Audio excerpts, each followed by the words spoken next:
मेरे प्यारे सभी साथियों को मेरा यानी संजीव कुमार का नमस्कार। उम्मीद करते हैं आप लोग अच्छी प्रकार होंगे, भले प्रकार होंगे, पढ़ाई कर रहे होंगे। मैं बात कर रहा था लाभ हानि पर। लाभ हानि 7 भाग तक मैंने बना दिए थे, 7 भाग 60 पार्ट हमने इसके बना दिए थे। कुछ छोटे छोटे पार्ट्स बना रहा हूँ। आज मैं इसके 8वें भाग पर बात करूंगा। 8वें भाग का मतलब ये नहीं है कि मतलब इसका कोई विशेष है, बस मेरे क्वेश्चंस हैं। लगभग मेरा मोटो ये है, जो मेरा मेन पर्पज ये है कि आप सभी लोगों को मैं जो अलग अलग परीक्षाओं में आए हुए प्रश्न हैं उनका सॉल्यूशन बता दूं, उनके बारे में आपको डिस्कस करवा दूं। और अगर आपके कुछ नए क्वेश्चन भी सजेस्ट करना चाहें तो आप हमें अपना व्हाट्सएप मतलब मेरे व्हाट्सएप चैनल पर या व्हाट्सएप ग्रुप पे आके, Sanjeev sir official WhatsApp group है, व्हाट्सएप चैनल है, व्हाट्सएप ग्रुप भी है, व्हाट्सएप चैनल भी है, तो उस पर आकर आप लोग हमें अपना सुझाव दे सकते हैं, अपने जो है क्वेश्चन भेज सकते हैं। अगर जैसा चाहें जैसे भेज पाते हो, नहीं तो पर्सनल नंबर भी मैंने दे रखा है व्हाट्सएप का, उस पर अपना क्वेश्चन बता दें तो मैं उसका भी इसी में शामिल कर दूंगा। तो मेरा इसका बताने का पर्पज यही है कि आप लोगों को ज्यादा से ज्यादा क्वेश्चन बताए जाएं लाभ हानि के, ठीक है। तो हो सकता है इस क्रम में क्वेश्चन के टाइप रिपीट हो जाए, उससे कोई दिक्कत नहीं। अलग अलग प्रश्न को मैं अलग अलग बुकों से, अलग अलग पेपरों से लेके जो है आपको बताने का प्रयास कर रहा हूं, ठीक है। तो चलिए शुरू करते हैं आज का सेशन। आज का जो मेरा पहला क्वेश्चन है वो कह रहा है किसी वस्तु के बिक्री मूल्य में 12 रुपए की कमी करने से 5% का संभावित लाभ 2.5% की हानि में बदल जाता है, तदनुसार उस वस्तु का लागत मूल्य कितना है। भाई कह रहा है कि जो संभावित लाभ 5% का था वो क्या बदल जा रहा है, 2.5% की हानि में बदल जाता है। तो उसका क्रय मूल्य कितना रहा होगा, 100% रहा होगा। ये बात तो आप समझ ही रहे हैं। भाई क्रय मूल्य जब मैं मानता हूं कितना मानता हूं, 100%। इसका क्या हो रहा है, 5% का लाभ हो रहा है, यानी 5% ज्यादा, 100 से 5% ज्यादा 105% हो जाता है। ये लाभ किसमें बदल जाता है, 2.5% की हानि में। तो 100 का 2.5% घटाएंगे कितना आ जाएगा, 97.5 कितना हो जाएगा, 97.5%। तो कह रहा है क्या होता है कि जो संभावित लाभ है 5% का 2.5% की हानि में बदल जाता है। कब, जब इसमें क्या होगा 7.5%। भाई इन दोनों को घटाएंगे क्या हो जाएगा, 7 सही 1/2%। इन दोनों का अंतर क्या होगा, ये 7 सही 1/2% हो जाएगा। किसके बराबर हो रहा, कि कमी कह रहे हैं 12, कितने रुपए की कमी कर रहे हैं, 12 रुपए की कमी कर रहे हैं, ठीक। तो ये हमारा 7.5% का है, बराबर हो जाएगा 12 रुपए के बराबर हो जाएगा। तो कह रहे हैं क्रय मूल्य ज्ञात करो, तो क्रय मूल्य क्या है, 100% है, तो 100% निकालेंगे। तो ये 7 एकम 7 दूनी 14 1 15 हो जाएगा, 7 दूनी 14 1 15, 15 उधर भेजेंगे 15/2 हो जाएगा। तो 1% या 1 यूनिट की वैल्यू कितनी हो जाएगी, 12। और यहाँ इसको 7.5 को क्या ले, 7 से 1/2 है, इसको क्या ले सकते हो 15/2, 7 दूनी 14 1 15, 15/2। तो यहाँ क्या हो जाएगा, बटे में 15 और गुणे में क्या हो जाएगा 2। हमें क्या निकालना है, 100% क्रय मूल्य। तो हम यहाँ क्या करेंगे, 100 से गुणा कर देंगे। क्या कर देंगे, 100 से गुणा कर देंगे। जो कट रहा है उसको काट देते, क्या हुआ, 5 से काट रहे हैं, 5 क्या 15, 5 दूनी 10, ये 20 हो गया, ठीक। फिर 3 से काटेंगे, 3 एकम 3, 3 चौक 12, 4 दूनी 8 दूनी 16, कितना हो गया 160 रुपए। इसका क्रय मूल्य क्या हो गया, 160 रुपए, ठीक है। चलिए देखते हैं अगला क्वेश्चन जो मेरा है। कह रहा है एक व्यक्ति एक वस्तु को 15% के लाभ पर बेचता है, यदि उसने इसे 6 रुपए अधिक पर बेचा होता तो उसे 18% का लाभ होता।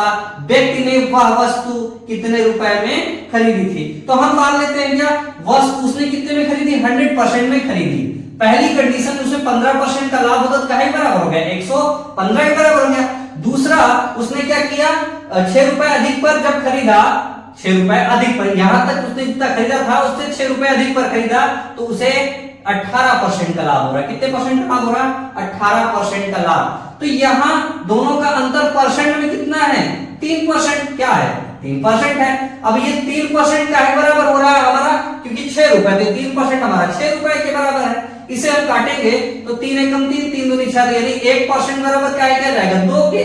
क्या पूछ रहा है, उसने उसको खरीदा कितने में था, खरीदा कितने में, 100%। यहां कर देंगे 100 से गुणा, यहां हो जाएगा 100 से गुणा, तो 100 को 2 से गुणा करेंगे कितना आ जाएगा, 200 रुपए। उसका क्या मूल्य मिल जाएगा, क्रय मूल्य। इसका क्रय मूल्य क्या हो जाएगा, 200 रुपए, ठीक है। चलिए देखते हैं अगला क्वेश्चन। 52वें क्वेश्चन में वो कह रहा था, बेच रहा था, ठीक है, तो वो बेचने के है, खरीदा बोल दिए थे, तो उसको बेचना कर लीजिएगा, ठीक है। चलिए इस क्वेश्चन अगले क्वेश्चन पर बात करते हैं। अगला क्वेश्चन मेरा क्या है, कह रहा कोई व्यक्ति एक मेज और एक कुर्सी रुपए 500 में खरीदता है, यानी कि इसके पास क्या है, मेज और कुर्सी है, क्या है, मेज है प्लस कुर्सी है, मेज और कुर्सी है, उसको कितने में खरीदता है, 500 रुपए में खरीदता है, ठीक है। और दूसरी चीज कह रहे हैं, वह मेज पर 10% की हानि और कुर्सी पर 10% लाभ पर बेचता है। मेज को 10% हानि और कुर्सी को 10% लाभ पर बेच देता है, फिर भी उसे कुल मिलाकर 10 रुपए का लाभ होता है। कुर्सी का क्रय मूल्य ज्ञात करो। तो हमने मान लिया कुर्सी का क्रय मूल्य x है, मेज का मान लिया y बराबर का है, हो गया 500 के, या कह सकते हैं x + y बराबर 500। दूसरी कंडीशन में क्या रहा, ये मेज का दाम है, इस पर 10% की हानि हुई, क्या हुई, 10% की हानि, तो इस पर 10% हानि, तो y का है के बराबर 100% के, 10% की हानि हुई, यानी 10 निकाल लिए। और ये मेज है, मेज पर क्या हुआ, 10% का लाभ, ये 100% के बराबर 10% का लाभ, मतलब 110। अब इस कंडीशन में क्या होगा, यहां क्या है भाई, 10 रुपए का लाभ हो रहा है, कितने रुपए का लाभ हो रहा है, 10 रुपए का लाभ फिर भी हो रहा। इसका मतलब क्या हुआ कि जो लाभ मिला है वो हानि से ज्यादा है, यानी इससे, इस xy से इसको हम यहां प्लस, इसको माइनस कर देंगे, उल्टा हमने कर दिया, इसको सीधा कर सकते हो, यहां क्या कर सकते हैं, x + y बराबर 500 कर दें तो क्या हो जाएगा, इससे ये 0 कैंसिल हुआ, इससे ये 0 कैंसिल हुआ, तो यहां बचा क्या, x/10 - y/10 बराबर 10, तो यहां बन गया x - y बराबर क्या, 100, क्या बन गया, x - y बराबर 100। दो कंडीशन हमारी बनी, इसको समझने के लिए बनाया। अब इसका एक छोटा सा तरीका आपने देखा होगा क्या, कि अगर दोनों दो समीकरण हैं तो पहले वाले का मान निकालना, जैसे x का मान निकालना, दोनों को जोड़ के बटे 2 कर दो, यानी 500 + 100/2, तो कितना आ गया, x बराबर आ गया 300। फिलहाल कुर्सी का दाम कितना आ गया, 300 आ गया, लेकिन अगर मेज का निकालना चाहे तो मेज के लिए भी क्या है भाई, y बराबर क्या, दोनों का अंतर 500 - 100/2, यानी कितना आ गया, 400/2, यानी कितना आ गया, मेज का मूल्य आ गया 200 रुपए, कुर्सी का आ गया 300 रुपए। आप दोनों बता सकते हो, सीधी कंडीशन है, देख लीजिए भाई, कुर्सी का मूल्य मैंने x मान लिया, y का, मेज का y मान लिया, दोनों को जोड़ा 500 के बराबर किया। इस कंडीशन में 10 रुपए का लाभ हो रहा है, तो लाभ यहाँ हानि, यानी जो हानि हो रही है वो लाभ से कम होगी तभी उस पर लाभ होगा, नहीं तो हानि हो जाएगी। तो यहाँ क्या है, लाभ जो मिल रहा है यानी ये प्लस में है और ये हानि का है में माइनस। इन दोनों को जब हम घटाएंगे तो काहे बराबर होगा, 10 के। इनको मैंने सॉल्व किया 10 के बराबर, इक्वेशन सॉल्व करके भेज देते x - y बराबर 100। इस कंडीशन को आपने देखा समझा कि x बराबर क्या होता है, अगर दो समीकरण दिए तो दोनों को जोड़ के बटे 2 कर दो तो पहले वाले का मान यानी धनात्मक संख्या का मान निकल आता है। अगर दोनों को जोड़ के बटे 2 कर दो तो क्या होता है, दूसरी संख्या का मान निकल आता है, यानी y का मान कितना आ गया, 200। कुर्सी का मूल्य 300 और मेज का मूल्य 200 हो जाएगा, ठीक है ना। चलिए देखते हैं अगला क्वेश्चन।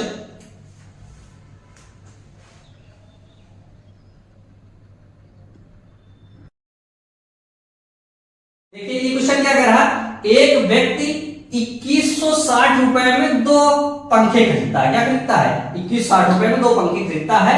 एक पर उसे 15% का लाभ और दूसरे पर 9% की हानि हुई, बेचा दोनों में। कुल मिलाकर उसे ना लाभ हुई है ना हानि हुई। इसका मतलब क्या हुआ कि अगर एक पंखे उसने x पे खरीदा तो दूसरे को y पे बेचा होगा, ठीक है, बेचा, ठीक है, बेचा क्या हुआ, एक को x में बेचा, एक को y में खरीदा, दोनों को मिला के 2160 रुपए में उसने खरीदा था। इस पर यानी पहले वाले में पे क्या हुआ, 15% का लाभ, यानी ये 100 है, इसको क्या कर सकते हैं, 15% का लाभ, 15% का लाभ। दूसरी कंडीशन में अगर इसने इसको 100 में खरीदा तो इस पर क्या हुआ, 9% की हानि। अब ये हानि और लाभ दोनों क्या होंगे, बराबर। क्यों, क्योंकि अगर बराबर नहीं होंगे तो इसको लाभ या हानि हो जाएगी, लेकिन यहाँ अगर ना लाभ हो रहा है ना हानि हो रही है, तो इस कंडीशन में क्या हुए, दोनों बराबर होंगे। जितना ये लाभ कराएगा उतना ये हानि करा देंगे, दोनों बराबर। तो 100 से 100 क्या हुए, कैंसिल। तो हम x और y का रेशियो निकालेंगे, कितना आ जाएगा, 9/15 क्या हो जाएगा, 9/15, 3 त्रिका 9, 3 बचे 15, यानी 3/5, यानी x का दाम कितना है, 3 यूनिट और y का दाम कितना है, 5 यूनिट। तो ये पूरा मटेरियल यानी 2160 रुपए कितने के बराबर हो गया, 8 यूनिट के बराबर हो गया। कितने के बराबर हो गया, 8 के। इसको काट देंगे तो काटेंगे कितना, 8 दूनी 16 बचे तो ये कितना बचाएगा, 5 5 यानी 56, 8 सत्ते 56, कितना हो गया, 27 रुपए हो गया।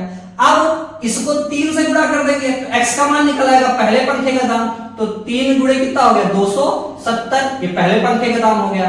फिर इसको 5 से गुणा करेंगे, 5 गुणे 270 तो दूसरे पंखे का दाम हो गया।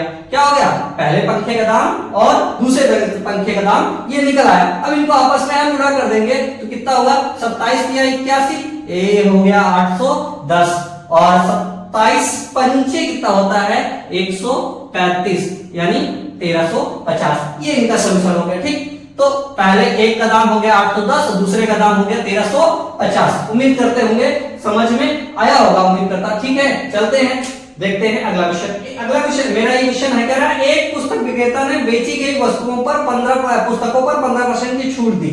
सुनील ने 1500 रुपए अंकित मूल्य की पुस्तकें खरीदी। सुनील पुस्तक विक्रेता को कितनी राशि का भुगतान करेगा? तो सुनील ने जो पुस्तकें खरीदी उस पर क्या लिखा था 1500 रुपए लिखा था। इसी पर वो उसको छूट देगा। दुकानदार क्या करेगा, इसी 1500 पर छूट देगा। तो 1500 का ही बराबर 100% बराबर है। दुकानदार छूट कितने की दे रहा है 15% का, यानी उसने कितने में खरीदा होगा 85% में खरीदा होगा सुनील ने। ये दोनों जीरो से ये दोनों जीरो क्या हो गए कैंसिल, तो 15 बचे कितना होता है 75। फिर ठीक है 15 अट्ठे 120, 120 में 7 जोड़ दिए। ठीक, कितना हो 7 जोड़ दिए कितना हो गया 127, यानी 1275 रुपए में किसने सुनील ने पुस्तकें खरीदी या 1275 रुपए सुनील ने पुस्तक विक्रेता को दी। ठीक है, चलिए मित्रों, आज के सेशन में हम लोग इतना ही रखते हैं। आज के सेशन को हम लोग यहीं पे खत्म करते हैं। उम्मीद करते हैं कि वीडियोस आपको पसंद आए होंगे। अगर आपको वीडियो पसंद आए हैं तो लाइक करिए, शेयर करिए, सब्सक्राइब करिए, लोगों से करवाइए, हमें अपने टारगेट तक भी पहुंचाइए। ठीक है, चलिए मिलते हैं अगले वीडियो में। ठीक, तब तक के लिए नमस्कार और आप लोग पढ़ाई करते रहिए। जय हिंद।